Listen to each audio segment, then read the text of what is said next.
Mr. Carlos. I know na babalik kami dito for season 2 and season 3. Thank you so much. Kinabahan ako nung sinabing Carlos, baka ako si Carlos Yulo. Ay, hindi naman ako tatumbling para sa iyo. Ay, Mr. Carlos Aragón. Yeah. We all know na ang Kwan on One is specific for Bisaya language only. What if nag-guess mo na lahat ng Bisaya celebrity? Is there any chance that Kwan on One will have a Tagalog version? Dahil kami rin mga Tagalog, na-enjoy namin yung yung pakikipagkwentuhan mo sa mga celebrity. Thank you so much kaayo sa inyo. Yan, alam mo yung pagkasabi mo ng ganyan, Sir Carlos, talagang napapayulo talaga ako. You only live once. Napapagano'n talaga ako kasi bakit? Ang saya naman makinig ng ganyan na parang nakaka-touch ba, no? Pero ako naman kung ano ibigay sa akin ng kapalaran or ano ibigay sa atin ng ating management na si Sir Mark, si Sir Alex, nakatingin pa Sir Alex dito, wala akong problema. Pero siyempre, for this moment of time, ubusin muna namin ang mga Bisaya. Kasi siyempre, targetin muna namin ito mga Bisaya. Ubusin na. Yung natataway sila. Ubusin na. Ano kung ano pupulbusin, no? Hindi. Ubusin muna namin sila para malaman namin kung ano yung mga kuha nila. And thank you so much for considering sa Tagalog ba. Kayo actually sobrang salamat talaga sa inyo kasi kung magsinsos kami, no? Kung magsinsos kami sa mga nanood sa Kwan on One, parang half talaga mga Tagalog. Kaya dito sa Manila, pag naglalakad ako, huy, ingong Kwan on One ba? Ano, nanood man siya. Uy, kahit pa Tagalog siya. Kaya thank you so much sa inyo, sa inyong pagsuporta talaga. Yes. And of course, kung hindi dahil sa kanya, sa iyo po, and of course, it will not be 15 million viewers, Diyos ko dahil. Salamat kaayo sa atong Next naman po. Yes po, Mr. Carlos Yulo. May sabi-sabi na babalik si Chris Aquino sa showbiz. And is there any chance na mag-guess mo si ang second honor mo na si Chris Aquino? Nakakatawa naman ng second honor. Siyempre, first honor ko siya na si Mama. Kasi nabihan ko na buntis ako. Baka yung iba kasi hindi nakakaalam. Sabi niya, sabi ko si Miss Chris, it's my honor, Miss Chris, you are the second honor because my mother is the first honor. Kasi nabihan ko na buntis ako. Si Miss Chris, sobrang sweet ni Miss Chris. Sabi ko, Miss Chris, welcome to the Philippines. Ano po? Sabi niya, ay, mapapasa ko pa rin po nag-message si Miss Chris. Diba? Oh, this is my smart number. Nagano'n pa rin ako, nakaganon-ganon ako nung nagbasa. Pero siyempre, hindi namin siya pwedeng basta-basta dalawin because of the health condition. And siyempre, kami baya namin kahit sino lang nakasalamuhan namin, hindi kami pwede magkanta sa kanya. But then again, very close to my heart kasi ang kasama ni Miss Chris sa kanyang bagong show.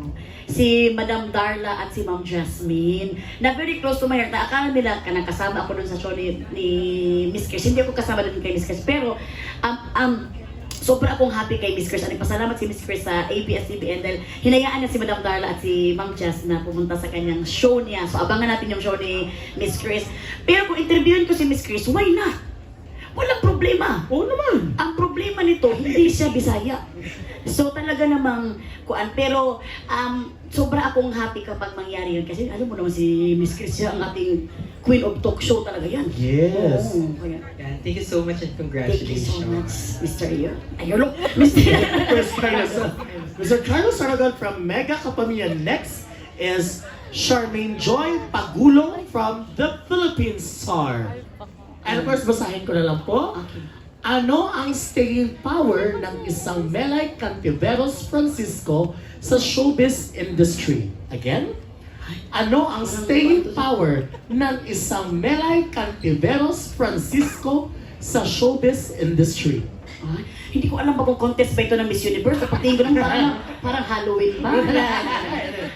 Hindi ko talaga alam din kung ano ang staying power na kuan kasi sa thank you Lord Jesus Christ. Ako talaga ang magsasabi talaga ako si Lord lang talaga ang talagang nagdasal lang ako every now and then na bigyan ako ng project or bigyan ako ng trabaho kasi kung matapos din naman yung trabaho, lagi ko lang ito sinasabi din sa interview ko na kung anong plano ni Lord sa akin, I'm willing to accept kung ano yung career naman na ulit na ibibigay sa akin. Bala niya, gusto niya maging farmer ako, di mag-farmer ako dun sa Jensen, di ba? So, ito siguro staying power ko is praying. praying. Kasi hindi ko naman, wala naman akong kamag-anak sa mga Lopezes. Para talagang bigyan nila ako ng di ba? Wala din akong mga kamag-anak ng mga artista. Pero din siguro talaga alam sa through prayer, nagpe-pray ako, Lord, ikaw na bahala. Talagang alam mo, tinatouch ni Lord ang mga heart ng mga boss. Nasa meeting siguro nila, ilagay nila si Melanie, bigyan lang yan ng 1.5. Diyan talaga. Yung parang, alam mo yung talagang naiisip nila, kaya gaya na Sir Alex, naisip niya sa'yo, ilagay dyan si Melanie. So, for me talaga, kung yan man ang tawag ng staying power man, is the power of prayer. Yes. and Please all stand. Okay. Ay, pray na. Nakuha na siya. Di siya mag-over, di siya mag-over. Parang hindi siya maniwala yung kandila. No way. Pero bitaw, tama naman si Miss Mela, the power of prayer and manifestation. Correct. Yan yung na-post ko sa Facebook, yung in-invite ako dito as a host dito sa media conference. Sinabi ko kay Lord yung Saturday, sana magka-host din ako together with Mela. The power of manifestation. Totoo ba yan, Dok? Tuloy ako ng power na doon. Magiging Sir Alex, mag-manifest po Sir Alex. Sir Alex. Oo, ako dyan na. Ako na, ha? Sir Alex. Kaya eto na. Next question from the Philippine Star. Sino ang dream guest for the show and what are the topics na pag-uusapan niyo? Dream guest ko din pala si Ellen. Ellen Pontiac? Ellen Adarna? Ellen Adarna. Ay, tonton. Guwapa Kasi ka. siyempre ka nang, alam mo yung mga wisdom kasi ni Ellen talagang hindi mo rin talaga matatawaran, no? Tsaka reality check lang talaga siya lagi, no? Yes. Reality talk. Yes, real talk siya. Real talk pala yung nakala ko. Reality talk. Real talk. Real talk lang talaga siya. And, at ito parang natuwa nga, nakuan niyo ako, di ba, na-amaze ako dun sa sinabi niya na, bakit hindi namin alam na buntis? Kasi parang may paalam niya na buntis pa siya, di ba? So alam mo yung talagang very kuan siya ba, true to herself siya. And gusto ko malaman niya kung ano yung pinagkakabisihan niya. At ngayon na meron na siyang family, na talaga namang love na love siya. At ang isa din sa mga gusto ko talaga pala, Sino? nagkaroon pa ko ng kuan dito ko, di ko, si Philip ng SB19. Ay! Na matutupad na siya this season. My God. Naghihintay lang talaga kami ng schedule niya kasi last time, okay na yung schedule na. Oh. Tapos, parang nagkaroon naman, parang nagkasakit at ako noon, hindi ko alam, basta nagkaroon ng problema ba? So ngayon, naghihintay lang talaga kami kay Bisaya. Bisaya dish. Sir Alex! Makaguest, lagi ko. So naatay SB19 nga Bisaya. Very proud talaga tayo, Philip. Philip, please come on over. Yes.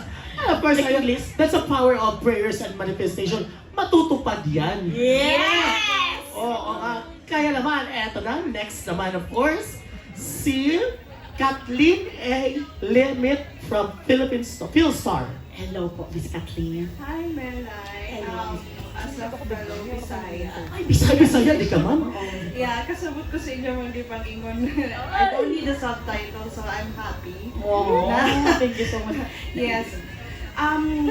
Karon ang pangutangan nako is karon sa ka-importante nimo nga na-show about Bisaya. So I guess most people here understood that how important is this show na parang Bisaya kasi for the longest time di ba nga daghang kay nga Tagalog na kaayo ang language unya karon nga daghang Bisaya din ang show. It's very important talaga sa akin talaga itong Bisaya na show dahil at ako pa yung napili nila ba na magdala nito ba dahil Bisaya is my first language. Yeah, that is your mother tongue. Yes. Akala mo talaga mga seryoso yung pagkain. Bisaya is my first language. That is where I begin. Yes. So talagang alam mo, pag doon ka talaga nang galing, kahit pabalik-balik ta rin, hindi ko lang alam sa iba, kahit pumunta ka pa ng Amerika, pumunta ka ng mga Spain, pumunta ka pa ng Uruguay, hindi pa rin matatanggal sa iyo ang pagka-Bisaya mo. Lalo na yung tradition, yung pagiging Bisaya mo sa sarili mo talaga. So, importante ito sa akin na dalhin dito sa national because alam mo nung yung makita nila at ma-heard nila kung unsa gyud ang mga Bisaya, kung unsa ang mga traits namo at maintindihan nila, they will understand na ito pala mga Bisaya, hindi pala sila galit. Oo. Yung mukha lang nila mukhang galit. Oo. Pero but maintindihan nila deep down. Yeah, Oo. deep down. Ooh. Deep down, and moving on. So, maintindihan na talagang ganito lang ang mga Bisaya. We didn't mean anything bad, but gito lang talaga kami, masayahin lang talaga kami. Correct. And of course, sa'yo, bawal lang. Sa amin, sa bahay, bawal lang. Bad vibes, good vibes, good vibes Good lang. times lang, dito pwede magpa-stress-stress ng mga problema. Oo. And of course, next question. Yeah, naapa kay question. Oh, yes, Another yes. Sige, one. sorry ma'am. Okay lang. Kasi nakita ko man sa ako nga I was frequently parang teased na Bisaya, nga di ba nga accent minsan, naka-experience ba kayo anak? Always ko. Always talaga ako na mag-experience na parang tinitis talaga ako na, na Bisaya ako na. Siyempre, pag nung tinis nila ako, tinis ko din sila. So talagang tiniis na lang din nila ako dahil talagang hindi na rin nila kinaya. Hindi, always naman talaga yung pag sa mga Bisaya talaga na. Kasi siguro na parang naging normalized na lang ba? Naging normalized na parang, uy, gano'n. Kahit naman siguro mga Tagalog din, minsan nagkakamali din sila ng parang mga gano'n. Kasi may mga kaibigan din ako nagkakamali sila. But then again, mostly lang sa mga Bisaya. Kasi siguro, minsan tayo mga Bisaya, pag nasa Bisaya tayo na lugar, it's atay tayo lahat eh. Correct. Kaya yung pinsan ko, ang kanyang pink is, ang kanyang pag-spelling ng pink ay pag-spell ng pink is P-I-N-K. Diba? So parang feeling natin, pag sa Bisaya tayo, parang lahat tayo, pero ito kasi sa Manila, parang alam mo yung merong makakapansin talaga sa iyo. So, ang pag ginaganyan naman nila ako ay kuan is as a learning. Yeah. As a learning, and it's my opportunity na mapatawa sila. Yung mga tao kasi pag ganyan, niloloko ko na lang sila. So parang sila natatawa sila at the same time para kapag ma-correct man sila, hindi na sila may ma-off. Oo. It will lang nila consider as a learning na lang para everybody happy and everybody love. Yes. Thank you so Thank you, much. Melay. Congrats. Thank you so much, so Miss Kat